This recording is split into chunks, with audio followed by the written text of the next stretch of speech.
Mortality అనేది 80%. ఇది కూడా మీరు గూగుల్లో కొట్టండి తెలుస్తుంది, నేను చెప్పాల్సిన అవసరం లేదు, రైట్? బట్ ఇది సైన్స్. So 80% mortality. ఏది మనం అన్ని ట్రీట్మెంట్స్ ట్రై చేసినా కూడా మనం సేవ్ చేయగలిగింది ఓన్లీ 20 మెంబర్స్ని. ఇది అన్ని ట్రీట్మెంట్స్ మనం ట్రై చేస్తే 100లో 20 మందిని సేవ్ చేయొచ్చు. ఓకే, ఇప్పుడు తను వచ్చిన సిచ్యువేషన్ అది. అంటే తనకున్న ప్రాబ్లంకి మేము అన్ని ట్రీట్మెంట్స్ అందించినా కూడా తను ఇంప్రూవ్ అయ్యే పాసిబిలిటీ అనేది 20%. వరల్డ్లో ఎక్కడికి వెళ్ళినా కూడా పాసిబిలిటీ 20%. సో ఇప్పుడు ఏదైతే ఈ మన ఏం సినిమాది, ఠాగూర్, ఏదైతే ఈ ఠాగూర్ సిండ్రోమ్ అనేది వచ్చిందో, రైట్?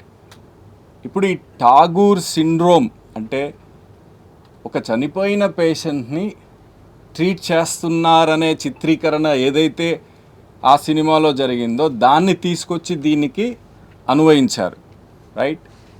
అది ఎంతవరకు కరెక్ట్? నా ఫస్ట్ క్వశ్చన్, రైట్? ఒక పేషెంట్ క్రిటికల్ సిచ్యువేషన్లో ఉంది, రైట్? స్టిల్ 20% సర్వైవల్ ఛాన్సెస్ అనేవి మనం అన్ని థెరపీస్ ఇస్తే 20% సర్వైవల్ ఛాన్స్ అనేది ఉంది. స్టిల్ 80% మనం still we can lose patient. Okay, so ఆ 20% సర్వైవల్ ఛాన్స్ ఉన్నప్పుడు 28-year-old వ్యక్తి 20% సర్వైవల్ ఛాన్స్ ఉన్నా ప్రతి డాక్టర్ బాధ్యత ఏంది అంటే ఆ సర్వైవల్ కోసం ఫైట్ చేయాలా, రైట్? సో ఇప్పుడు వీళ్ళు ఏదో ప్రాబ్లం క్రియేట్ చేస్తారనో రేపొద్దున నాకు ఠాగూర్ సినిమా కనిపిస్తుందనో నేను ట్రీట్మెంట్ చేయకుండా ఉంటే పేషెంట్లు చనిపోతారు. ఓకే, మోర్టాలిటీ 100% అవుతుంది, రైట్? సో ఆ 20%కి ఏమేం చేయాలి? ఇవన్నీ చాలా క్విక్గా చేయాల్సిన డెసిషన్స్.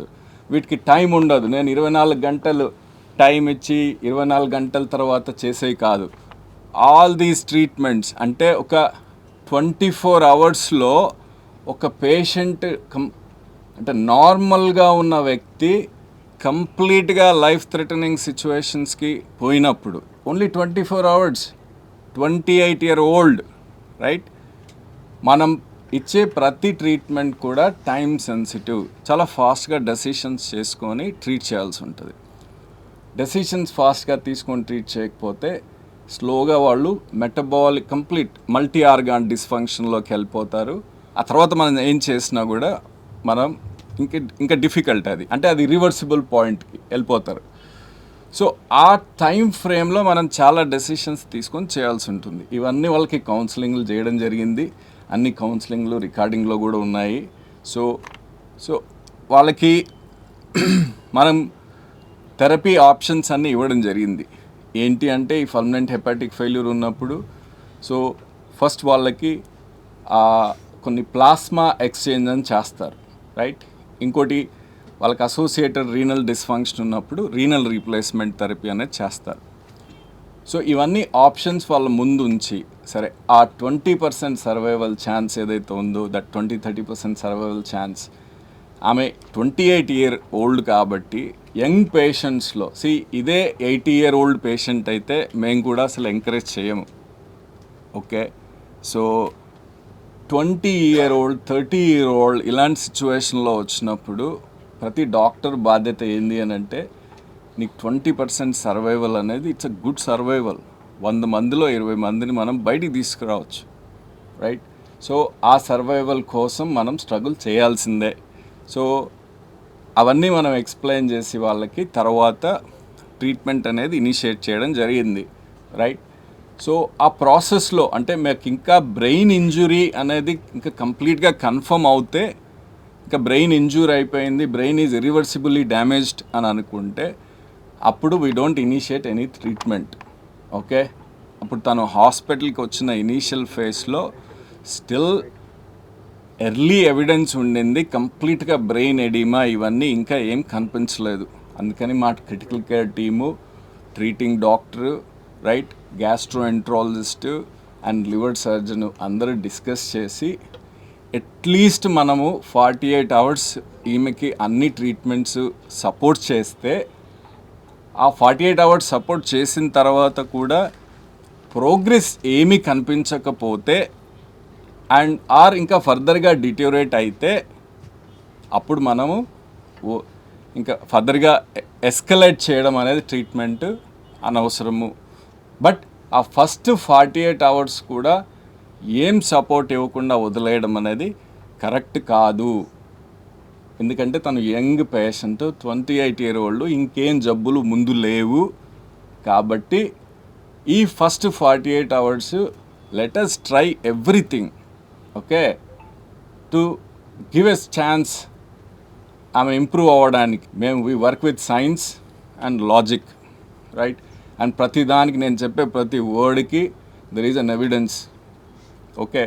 సో ఇప్పుడు ఆ డెసిషన్స్ తీసుకొని మనము ఆ ప్లాస్మా ఎక్స్చేంజ్, ఇప్పుడు ప్లాస్మా ఎక్స్చేంజ్ అంటే ఆల్మోస్ట్ దాంట్లో టోటల్ పేషెంట్కి బాడీలో బ్లడ్ ఏదైతే ఉంటుందో ఆ బ్లడ్ మొత్తం రీప్లేస్ చేయడం, ఓకే? సో ఇప్పుడు ఏదైతే మా సస్పిషన్ టాక్సిన్ అని ఏదైతే అనుకున్నామో, that infection leading to toxin అది ఏదైతే అనుకున్నామో ఆ టాక్సిన్స్ అన్నింటినీ కూడా ఎలిమినేట్ చేయాలి బాడీలో నుంచి. అది only complete blood exchange, okay, total blood exchange. దానికి పేషెంట్ బ్లడ్ని తీసి that is filled with other blood, okay? So that entire process is one process is done. దాంతోపాటు రీనల్ రీప్లేస్మెంట్ థెరపీ అంటాం, కిడ్నీ ఫంక్షన్ తగ్గినప్పుడు మొత్తం రీనల్ రీప్లేస్మెంట్ థెరపీ కూడా initiate చేయడం జరిగింది. It's all in first 24 hours, okay? So ఇవన్నీ treatments అనేది చేయడం జరిగింది, రైట్? సో అండ్ నెక్స్ట్ అంటే ఆ ప్రోగ్రెస్ని కూడా మనం అబ్జర్వ్ చేస్తున్నాం. C plan is support her for first 48 hours completely, right? So see the progress. If she is responding positively, yes, that's a good sign, okay? There is a further chance also if she is పాజిటివ్గా respond అయ్యి, right, still అంటే అన్ని organs, మిగతా organs అన్నీ బాగుండి only liver failure ఒక్కటే ఉన్నప్పుడు next option ఏముంటుందంటే మనకి పేషెంట్ని ఫర్దర్ అంటే ఆ స్టేజ్కి వస్తే లివర్ ట్రాన్స్ప్లాంట్ ఆప్షన్ అనేది ఉంటుంది, రైట్? ఈవెన్ ఆ కన్సల్టేషన్ కూడా మనం ఫస్ట్ 24 hours సర్జన్ చూడడం జరిగింది, దాని గురించి డిస్కషన్ కూడా జరిగింది. బట్ ఆ ఆప్షన్ ఎప్పుడు వస్తుంది? మిగతా అన్ని ఆర్గాన్స్ వయబుల్గా ఉన్నాయి, ఓన్లీ లివర్ ఒకటే ఇష్యూ అని మాకు ఆ 48 hours తర్వాత అనిపిస్తే అప్పుడు ఆ నెక్స్ట్ థెరపీ గురించి కన్సిడర్ చేస్తాం, అది సైంటిఫిక్గా, right? So that was the plan, backup plan. So but next I think 24 hours to 36 hours తర్వాత ఆ మళ్ళీ సీజర్స్ రావడంతో అండ్ దాంతోపాటు ఆ లివర్ ఫంక్షన్ ఫర్దర్గా డిటోరేట్ అవ్వడము ప్లస్ ఆ సీజర్స్ రావడంతో సిటీ స్కాన్ అనేది చేయడం జరిగింది. ఆ సిటీ స్కాన్లో స్మాల్ బ్లీడ్స్ అనేవి బ్రెయిన్లో ఉండడం జరిగింది, రైట్? మెయిన్గా బ్లీడ్స్ ఎందుకు అవుతాయంటే బాడీలో బ్లడ్ క్లాటింగ్ సిస్టమ్ అంతా లివర్లో ప్రొడ్యూస్ అవుతుంది. ఆ లివర్ డిస్ఫంక్షన్ అయినప్పుడు బ్లడ్ అనేది క్లాట్ అవ్వదు, వాళ్ళు ఆ ఎక్కడ పడితే అక్కడ బ్లీడింగ్ అయ్యేదానికి ఛాన్స్ అనేది వస్తుంది. సో ఆ అరౌండ్ 36 hours ఆ బ్లీడింగ్ అనేది డిటెక్ట్ చేయడం జరిగింది. బట్ స్టిల్ అప్పటికి కూడా తనకి బ్రెయిన్ స్టమ్ సైన్స్ ఇవన్నీ ఉన్నాయి, ఓకే? సో అలా మనం ఇంకా ఫర్దర్గా సపోర్ట్ చేద్దామా వద్దా అనే ఈ డిస్కషన్లో సో ఆ ఇమేజింగ్లో కొంత సిటీలో బ్రెయిన్ ఎడిమా కూడా కనిపించడంతో సో అప్పుడు అందరూ మళ్ళీ critical care physician, gastroenterologist and treating physician అందరూ కూర్చొని వాళ్ళు మళ్ళీ రీడిస్కషన్ చేయడం జరిగింది. అంటే ఫర్దర్గా సపోర్ట్ చేద్దామా? మీకు ఇందాకే చెప్పా, బ్రెయిన్ ఎడిమా కూడా స్టార్ట్ అయితే వీళ్ళ సర్వైవల్ ఛాన్సెస్ ఇంకా పడిపోతాయని, ఓకే? సో వాళ్ళతో మళ్ళీ డిస్కస్ చేయడం జరిగింది. డిస్కస్ చేసి అంటే మనం ఇచ్చిన అన్ని సపోర్ట్స్ 24 hours ఫుల్ సపోర్ట్స్ ఇచ్చినా కూడా పేషెంట్ అసలు పాజిటివ్ రెస్పాన్స్ ఏమీ చూపించట్లేదు. కాబట్టి అలాంటప్పుడు మా ట్రీటింగ్ డాక్టర్స్కి కూడా ఫర్దర్గా వెళ్ళాలా వద్దా అనేది it's a bit grey zone, okay? ప్రతిదానికి మనకి బ్లాక్ అండ్ వైట్ ఆన్సర్స్ ఉండవు ఇట్లాంటి క్రిటికల్ పేషెంట్స్లో, right? So it's a grey zone. So grey zone కాబట్టి ఎప్పుడు కూడా మనం వాళ్ళతో మళ్ళీ డిస్కస్ చేస్తాం, వాళ్ళతో మళ్ళీ డిస్కస్ చేయడం జరిగింది. బట్ ఆ ప్రాసెస్లో వాళ్ళకి అంటే ఇంకా అవుట్కమ్స్ ఛాన్సెస్ 24 hours తర్వాత అసలు ఏం సపోర్ట్ చేసినా బాడీ రెస్పాండ్ అవ్వట్లేదు కాబట్టి అవుట్కమ్ ఛాన్సెస్ ఫర్దర్గా తగ్గిపోతున్నాయి కాబట్టి సో ఆ హోల్ డిస్కషన్లో టీం అంతా ఫైనల్గా అంటే ఆ ఫ్యామిలీ కానీ టీం కానీ అందరి డిస్కషన్లో ఇంకా డు నాట్ రిససిటేట్ అని ఫామ్ ఉంటుంది. ఓకే, హాస్పిటల్లో డు నాట్ రిససిటేట్ అంటే ఇంకా ఒక పేషెంట్ క్రిటికల్ పాయింట్ తర్వాత రీచ్ అయిపోయిన తర్వాత వాళ్ళకి డు నాట్ రిససిటేట్ ఫామ్ అని ఒకటి ఉంటుంది. ఓకే, ఆ డు నాట్ రిససిటేట్ ఫామ్ అనేది సో వాళ్ళు కూడా సైన్ చేయడం జరిగింది, రైట్? అంటే ఇంకా ఫర్దర్ అటెంప్ట్స్ మనకి ఏమొద్దు, రైట్? సో ఇట్స్ ఏ కలెక్టివ్గా అందరూ కూర్చొని physicians, critical care physician, gastroenterologist అందరూ కూర్చొని కలెక్టివ్గా ఫ్యామిలీతో డిస్కస్ చేసి ఒక కన్సెన్సస్లో ఆ డెసిషన్ తీసుకుంటాం. It's not a unilateral decision. Okay, అందరూ కూర్చొని తీసుకునే డెసిషను ఇది. ఆ డు నాట్ రిససిటేషన్ ఫామ్ ఎవరైతే వాళ్ళ పేషెంట్ రిలేటివ్స్, ఫ్యామిలీస్ మెంబర్స్ ఎవరైతే ఉంటారో వాళ్ళు సైన్ చేసింది. ఓకే, సో అది సైన్ చేసిన తర్వాత న్యాచురల్గా ఏంటంటే ఫర్దర్ ట్రీట్మెంట్ ఎస్కలేషన్స్ అనేది చేయము. అంటే ఫర్దర్ ట్రీట్మెంట్ ఆల్రెడీ మనము మొత్తం ప్లాస్మా ఎక్స్చేంజ్ చేయడం జరిగింది, మొత్తం బ్లడ్ ఎక్స్చేంజ్ చేసాం. ఫస్ట్ 24 hours మొత్తం రీనల్ రీప్లేస్మెంట్ థెరపీ కూడా ఇవ్వడం జరిగింది. ఆ సైకిల్ యూజువల్గా ఇంకో సైకిల్ ట్రై చేయడం అనేది ఇంకా ఉండదు. ఓకే, సో అక్కడ ఆ cycle of exchanges and further supports అనేవి లేకుండా బేర్ మినిమం సపోర్ట్స్ అనేది కంటిన్యూ చేస్తూ ఉంటాం పేషెంట్స్కి. ఓకే, ఆ బేర్ మినిమం సపోర్ట్స్ అనేది కంటిన్యూ చేయడం జరిగింది. బట్ మనం డిఎన్ఆర్ అనేది ఆల్రెడీ ఒక్కసారి మనం ఈ కంక్లూజన్కి ఆల్రెడీ వచ్చాము అని అంటే ఇట్స్ ఆల్మోస్ట్ దట్ అందరము మనం ఇంకా యాక్సెప్ట్ చేస్తున్న సిచ్యువేషన్ అని, అంటే పేషెంట్ ఇర్రివర్సిబుల్ పాయింట్ క్రాస్ అయినట్టు. ఓకే, అండ్ మన వైపు నుంచి కూడా మనం చేయాల్సిన ఫస్ట్ ఇనీషియల్ సపోర్ట్స్ ఏవైతే ఉన్నాయో అవి అప్పటి మ్యాక్సిమం ఎక్స్టెంట్కి చేసేసి ఉన్నాం, రైట్? సో సరే, unfortunately I think next 12 hours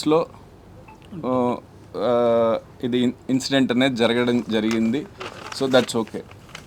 ఆ తర్వాత వీటన్నింటికి మనకి ఎవిడెన్స్ ఉన్నాయి, మీకు this evidence also I showed you, right? ఆ తర్వాత అంటే ఈ ఇన్సిడెంట్ని వాళ్ళు అంటే మీడియాకి వెళ్ళడము, ఆ ఇన్సిడెంట్ ఇంకా అది సబ్సిక్వెంట్గా అదొక సైకిల్స్లో దాన్ని ఎలా మారిపోయింది, ఎలా వెళ్ళింది అనేది మనం చూసినట్లయితే దీని అన్నింటి వల్ల జరిగేది ఏంటి అని అంటే ఈరోజు ఎవరైతే ఇక్కడ డాక్టర్స్, రైట్, పేషెంట్ కూడా డాక్టరే కావడంతో ఆ ఇనీషియల్ ఫేజ్లో వాళ్ళకి అసలు ఈ ట్రీట్మెంట్ ఇవన్నీ సిఆర్ఆర్టీ, ప్లాస్మా ఎక్స్చేంజ్, ఇవన్నీ కాస్ట్ అనేది intrinsic to it. Okay, so దానికి డాక్టర్గా మేము కానీ, రైట్, హాస్పిటల్ కానీ, because it's all consumables, everything is consumable and cost is involved in to it, right? So initial ఫేజ్లో మా critical care physicians, treating physician అందరూ మేనేజ్మెంట్ని రిక్వెస్ట్ చేయడంతో we accepted, please go head, don't stop treatment because patient is also doctor, 29-year-old young, please give all the support for next 24 hours. వాళ్ళు request చేయడంతో మేము కూడా accept చేసాం, right? So అంటే మీకు తెలుసు, నేను చెప్పాల్సిన అవసరం లేదు. అంటే ఉన్న ప్రజెంట్ సిచ్యువేషన్లో ఏదైతే ట్రస్ట్ డెఫిసిట్స్ ఉన్నాయో, ఎక్కడ హాస్పిటల్లో అంటే ముందు పే చేయకుండా ట్రీట్మెంట్ అనేది జనరల్గా చేయరు, రైట్? మరీ ట్రస్ట్ ఎక్కువ ఉంటే ఫిజిషియన్స్ ఆ ట్రస్ట్ ఫ్యాక్టర్ మీద బేస్ చేసుకొని కొందరు ఫిజిషియన్స్ రిస్క్ చేసుకొని ట్రీట్ చేస్తారు. So we also take that risks. అంటే పేషెంట్స్కి మేమే బిల్లింగ్కి అండర్టేకింగ్ ఇచ్చి కూడా చేస్తాం. ఇక్కడ కలెక్టివ్గా అందరి టీం రిక్వెస్ట్ చేయడంతో management also accepted. We did everything first 24 hours. First 24 hours వాళ్ళు ఎంత పే చేసి అవన్నీ ఉన్నాయి. So but still we did everything, nothing was stopped. Okay, so ఇలాంటి దాన్ని అంటే అలా మనం చిత్రీకరించినప్పుడు ఏమవుతుంది అంటే నెక్స్ట్ ఎవరైనా డాక్టర్ అంత రిస్క్ తీసుకొని పేషెంట్ని ట్రీట్ చేస్తారా? That's first question. ఎవరైనా హాస్పిటల్ అంత రిస్క్ తీసుకొని ముందుకెళ్ళి పేషెంట్స్ని ట్రీట్ చేస్తారా? ఇలాంటి కండిషన్స్ చాలా ఉంటాయి. ఇప్పుడు నేను as a cardiologist, heart stroke అనేది it's a deadly situation. I have to treat patient. నాకు ఎమర్జెన్సీ డిపార్ట్మెంట్కి వస్తే next 1.5 hours, that's an international guideline. 1.5 hours పేషెంట్కి యాంజియోగ్రామ్ చేసి బ్లడ్ వెసల్ ఓపెన్ చేసి స్టంట్ చేయాలి. That's a guideline. Everything has to be done in 1.5 hours. ఈ 1.5 hours చేయాలి అని అంటే only thing what matters is the trust. Okay, trust between the individuals. Okay, ఆ ట్రస్ట్ని మనం డెస్ట్రాయ్ చేసుకుంటే కలెక్టివ్గా, అది మేము కావచ్చు, ప్రజలు కావచ్చు, మీరు కావచ్చు, ఎవరైనా ఈ ట్రస్ట్ని మనం ఇలాంటి ఇన్సిడెంట్స్ని మనం ఒక రకంగా చిత్రీకరించి ట్రస్ట్ డెస్ట్రాయ్ చేసుకుంటే నష్టపోయేది ఇంకా ఎక్కువ మంది ఉంటారు తప్ప నష్టం అనేది తగ్గదు. ఈ ఒక్కదాన్ని అంటే ఇది మెసేజ్ ఖచ్చితంగా ప్రజలకు చేర్చాలి, మీరందరూ కూడా అర్థం చేసుకోవాలన్న ఉద్దేశంతోనే మేము దీన్ని ఏర్పాటు చేయడం జరిగింది. సో ఈ ట్రస్ట్ అనేది చాలా ఇంపార్టెంట్. ప్రతి ప్రొఫెషన్లోనే ఇంపార్టెంట్, బట్ మెడికల్ ప్రొఫెషన్లో ఇంకా ఇంపార్టెంట్. ఎందుకు అని అంటే acute emergency, acute heart stroke with shock అని ఇంకో సిచ్యువేషన్ ఉంటుంది. అది acute heart stroke with valve leaks ఒక సిచ్యువేషన్ ఉంటుంది. నెక్స్ట్ అక్యూట్ ట్రామా ఉంటాయి. కొన్నిసార్లు ట్రామా అయ్యి పేషెంట్ ఎమర్జెన్సీలో ఉంటాడు, బ్లీడింగ్ అవుతూ ఉంటుంది, హైపోటెన్షన్ ఉంటుంది. సో ఈ సిచ్యువేషన్స్ అన్నీ ట్రీట్ చేయాలంటే డాక్టర్స్ కాన్ఫిడెంట్గా ముందుకెళ్ళాలి అని అంటే trust is the only thing. మనం దాన్ని డెస్ట్రాయ్ చేసుకోకూడదు, కలెక్టివ్గా దాన్ని ఇంప్రూవ్ చేసుకోవాలి. సో దానికోసమని ఇది పెట్టడం జరిగింది. So kindly understand and kindly send the message in a right direction, right, so that we can rebuild all this trust deficit and we can do better to the society together. 28-year-old doctor గారు ఏదైతే వచ్చారో ఆ severe కండిషన్లో రావడం జరిగింది. అంటే food poisoning are infection, తర్వాత acute liver failure అనే దాంతో రావడం జరిగింది. సో అలాంటి సిచ్యువేషన్లో ర్యాపిడ్గా మనం డెసిషన్స్ తీసుకొని ఇంప్లిమెంట్ చేయాల్సిన సిచ్యువేషను. మీరు వరల్డ్ ఓవర్ ఎక్కడైనా కూడా సైంటిఫిక్గా ఇట్లాంటి పేషెంట్స్ని మనం అన్ని థెరపీస్ ఇచ్చిన తర్వాత కూడా so 80% patients still we lose, only 20% survival. దానికోసం plasma exchanges, renal replacement therapies అన్నీ యూస్ చేస్తాము. ప్రతి దానికి మనకి ఎవిడెన్స్ ఉంది. సో ఆ ఫస్ట్ 24 hours ఆమె యంగ్ పేషెంట్ కాబట్టి అన్నీ ట్రై చేయడం జరిగింది. పేషెంట్కి ప్లాస్మా ఎక్స్చేంజెస్ చేయడం జరిగింది, రీనల్ రీప్లేస్మెంట్ థెరపీస్ చేయడం జరిగింది, అన్నీ చేశాము. చేసిన తర్వాత కూడా పేషెంట్ అసలు రెస్పాండ్ అవ్వకపోవడంతో 24 to 48 hours ఏమీ రెస్పాన్స్ లేకపోవడంతో దెన్ ఫ్యామిలీతో డిస్కస్ చేసి ఫైనల్గా మనం do not resuscitate and no further supports అనే డెసిషన్ కలెక్టివ్గా విత్ ఫ్యామిలీతో డిస్కస్ చేసి చేయడం జరిగింది. అండ్ ఆ తర్వాత unfortunately we lost her. So this whole process is done scientifically. And ఇందాక చెప్పినట్టుగా 80% పేషెంట్స్ మనం డిస్పైట్ అన్నీ చేసినా కూడా మనకి we may not make them survive. So but ఆ 20% సర్వైవ్ అవ్వాలన్నా కూడా ఆ ఫస్ట్ ఇనిషియల్ ఎఫర్ట్స్ ఏదైతే స్ట్రాంగ్గా పెట్టాలో అవన్నీ పెట్టాలి, అవన్నీ పెట్టి చేయడం జరిగింది. ఆ రాంగ్ చిత్రీకరణ వల్ల మనకి ఈ ట్రస్ట్ డెఫిసిట్ అనేది ఏదైతే ఆల్రెడీ అగాధం ఉందో డాక్టర్ పేషెంట్ మధ్య ఆ ట్రస్ట్ డెఫిసిట్ అనేది ఇంకా పెద్ద అగాధం అవుతుంది. అది అవ్వకుండా ఉండాలనే ఈరోజు మేము మీకు ఎక్స్ప్లెనేషను ఇస్తున్నాం. కావాలంటే ఎవిడెన్స్ చూపిస్తాము, but you can show that. Anyway off label it's different hospital. Sir హాస్పిటల్లో బిల్లు ఎక్కువగా వాళ్ళు తీసుకున్నారు, 1,80,000 డిమాండ్ చేశారని మీరు ప్రధానంగా ఈ హాస్పిటల్కి వచ్చారు. వాళ్ళు అక్కడ హాస్పిటల్లో ట్రీట్మెంట్ జరగలేక కాదు, వెంటిలేషన్ స్టేజ్కి వచ్చి కాదు, ఎక్కువగా బిల్లు అడిగారు. 1,80,000 పర్ డే వాళ్ళు కట్టమని చెప్పేసి అన్నందుకు ఇక్కడికి వచ్చారని చెప్పేసి వాళ్ళు ఆరోపించారు. సో అది ఆరోపణ, రైట్? సో ఇప్పుడు నేను ఇందాక మీకు చెప్పాను కదా, అంటే ఇలాంటి పేషెంట్స్కి ట్రీట్మెంట్స్ ఆర్ టైం సెన్సిటివ్, చాలా ఫాస్ట్గా ఇనిషియేట్ చేయాలి. దీంట్లో మనం చేసే ట్రీట్మెంట్ ఆల్రెడీ చెప్పాను నేను, ప్లాస్మా ఎక్స్చేంజెస్ అని. Okay, plasma exchange, complete blood exchange. మీరు వెంటిలేటర్ స్టేజ్లోనే వచ్చారంటున్నారు కదా? అవును. సో వాళ్ళు వెంటిలేటర్ స్టేజ్లో రాలేదు, మేము జస్ట్ ఫుడ్ ఇన్ఫెక్షన్ స్టేజ్లోనే వచ్చాము, లోకల్లో చూపించుకున్నాము. They went to different.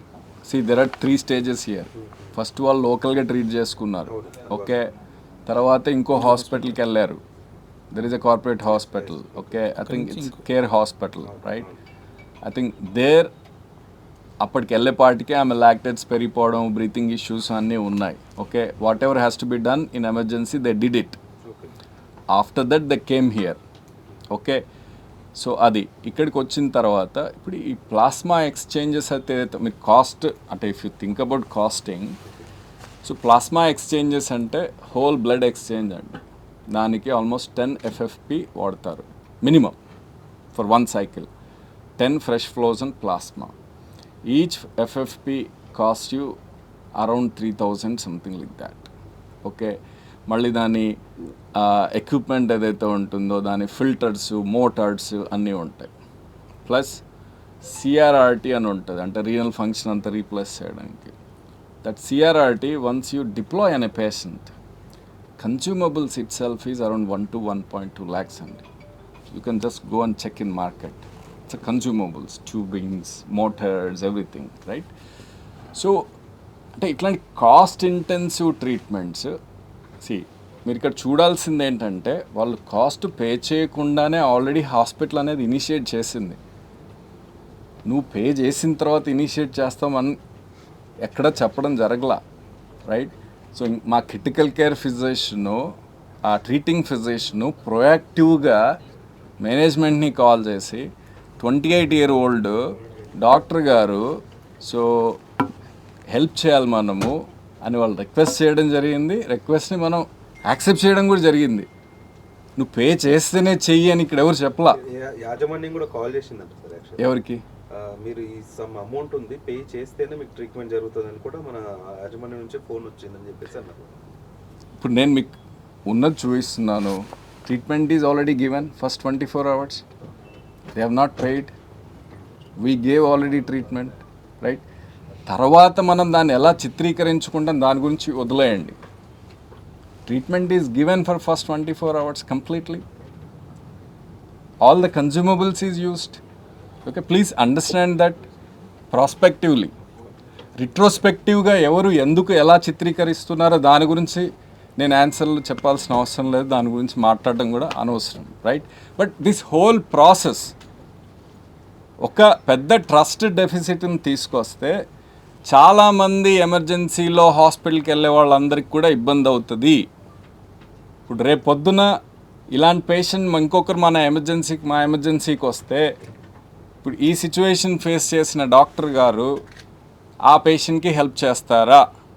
ఈ కొన్ని క్వశ్చన్లు నేను కూడా అందరినీ అడగాలనుకుంటున్నాను, రైట్? ఈ సిచ్యువేషన్ ఈ ఫేస్ చేసిన క్రిటికల్ కేర్ టీం వీళ్ళందరూ మమ్మల్ని మళ్ళీ యాజమాన్యాన్ని రిక్వెస్ట్ చేస్తారా కైండ్లీ హెల్ప్ అస్ అని? సో ఈ పెద్ద ట్రస్ట్ డెఫిసిట్ని మనం క్రియేట్ చేయకూడదు. అది ప్రథమ ఉద్దేశము, రైట్? ఇంకెవరిని అంటే నా ఉద్దేశం బేసికలీ అది చేసిన వాళ్ళని ఎవరినో క్రిటిసైజ్ చేయాలనో, రైట్? అది అసలు మా ఉద్దేశం అది కాదు, రైట్? వాళ్ళు ఎందుకు చేశారు ఏంటి అనేది ఇట్స్ ఇమ్మెటీరియల్. మేము ప్రజెంట్ చేస్తుంది ఎందుకంటే ఇట్లాంటివి ఎప్పుడైనా మనం ప్రజెంట్ చేస్తున్నప్పుడు కూడా ఒక ప్రాపర్ ఇప్పుడు నేను ఒక పేషెంట్కి ఒక ట్రీట్మెంట్ ఇస్తున్నానంటే there will be a scientific evidence. మీకు ప్రతి దానికి నేను ఎవిడెన్స్ తీసేయగలను. మీకు కావాలంటే ఆమెకి ఇచ్చిన ప్రతి ట్రీట్మెంట్కి సైంటిఫిక్ ఎవిడెన్స్ నేను తీసిస్తాను. ప్రతిదానికి ఒక ఎవిడెన్స్తోనే చేస్తాం. అలా మనం అంటే రిపోర్టాజ్ చేసినప్పుడు అంతే లాజికల్గా అంతే ఎవిడెన్స్గా చేస్తే మనకి ఇట్లాంటి ఇష్యూస్ రావు, ట్రస్ట్ డెఫిసిట్ అనేది ఏర్పడదు. అది దట్ ఈజ్ అవర్ రిక్వెస్ట్. ఇవన్నీ అంటే ప్రోగ్రెసివ్ థింగ్స్ అండి. బ్లీడింగ్ అవ్వడము, బ్లీడింగ్ అయిన తర్వాత నెక్స్ట్ బ్రెయిన్ స్టమ్ రిఫ్లెక్సెస్ చూస్తారు. తర్వాత వాళ్ళకి బ్రెయిన్ స్టమ్ రిఫ్లెక్సెస్ పోయాయి అంటే ఇంకా వన్స్ బ్రెయిన్ స్టమ్ రిఫ్లెక్సెస్ పోయిన తర్వాత ఇంకా then that is a situation where ఆ డిఎన్ఆర్ అనేది తీసుకోవాల్సి వచ్చింది. ఓకే, ఇవన్నీ ప్రోగ్రెసివ్, అన్నీ ఒకేసారి అవ్వండి. ఇప్పుడు ఆమెకు జరిగింది మీకు ఇందాక ఎక్స్ప్లెయిన్ చేసిన సైకిల్లో 19th కదా ఆమె ఫుడ్ వెళ్ళింది. ఈవెన్ ఫుడ్ పాయిజనింగ్ అని కూడా ఐఎమ్ నాట్ కన్ఫర్మింగ్ అండి, it's all professional diagnosis. Okay, so October 31st she consumed outside. November 1st she had symptoms. Okay, November 1st symptoms ఉన్నాయి, బట్ షీఈస్ క్వైట్ ఫైన్. ఎక్కడో తను ఎక్కడ చేస్తుందో అక్కడే ట్రీట్మెంట్ తీసుకుంది, ఐవి ఫ్లూయిడ్స్ అవన్నీ. And 24 hours later she got deteriorated. November 2nd deteriorate అయింది కాబట్టి అక్కడ మేనేజ్ చేయలేక they brought her to different hospital. అక్కడ ఆల్రెడీ బ్రీతింగ్ ఇష్యూ రావడంతో they ఇంట్యూబేటెడ్, right.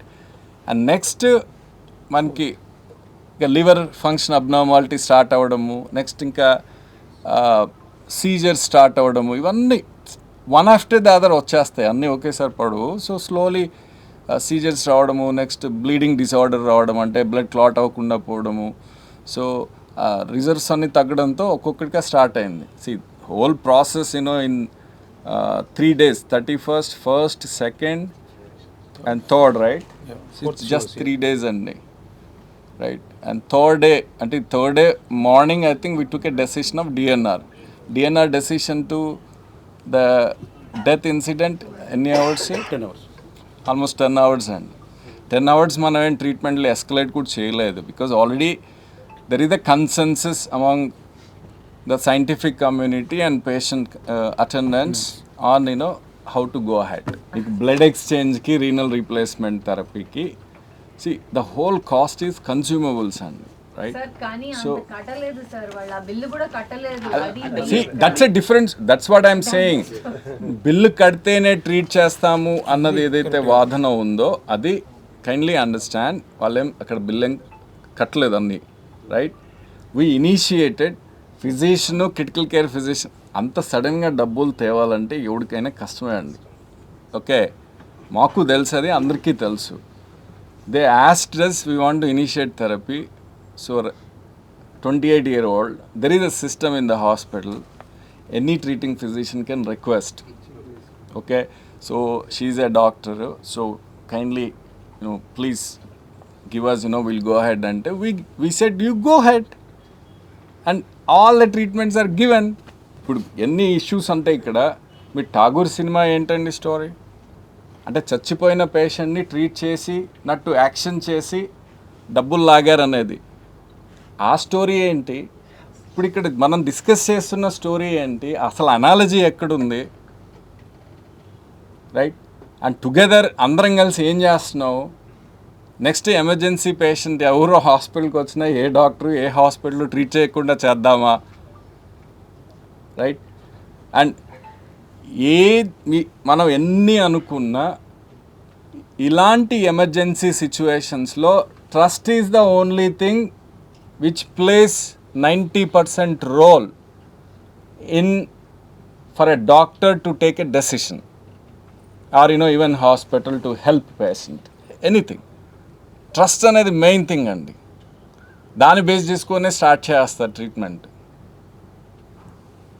Okay, and outcomes నేను చెప్పే కదా ఆల్రెడీ. అసలు కొన్ని క్రిటికల్ సిచ్యువేషన్స్లో అయితే if I treat also 80% patients I lose.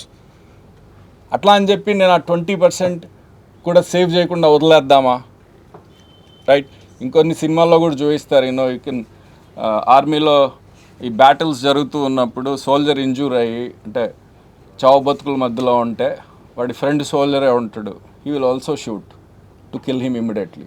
It's also there in the cinema. అలాంటివి చేయమంటారా, right? Right, see there is that we can't do that. Right?